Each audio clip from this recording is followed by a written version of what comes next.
जिना Sindh medical university के professor मंजूर अहमद की जानिब से तुलबा को मुबैना तौर पर हिरासत करने पर तुलबा सरापा एहतजाज हो गए।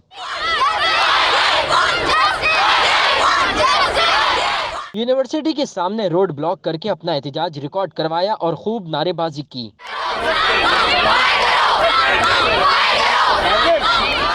एहतजाज करते तुलबा ने प्रोफेसर की बरतरफी का मुतालबा कर दिया। कहा कि गुज़िश्ता 6 महीनों से ऐसी शिकायत सामने आ रही हैं। एक कमेटी बनाई जाए जिसमें तुलबा के नुमाइंदे भी शामिल हों और ऐसे कानून बनाए जाएं कि मुस्तकबिल में ऐसे वाकयात रूनुमा ना हों। दूसरी जानिब तर्जुमान जिना सिंध मेडिकल यूनिवर्सिटी आसिफा अजीज का कहना है कि टीचर को मुअत्तिल कर दिया गया है। वाक़े की छानबीन जारी है। इंक्वायरी के बाद सख्त एक्शन लिया जाएगा। इंतजामिया के मुताबिक जिना सिंध यूनिवर्सिटी में हरासमेंट के हवाले से एक पॉलिसी मौजूद है और जो भी नताइज होंगे इसको सबके सामने लाया जाएगा। सैयद नुमान गुल, C110 न्यूज़, कराची।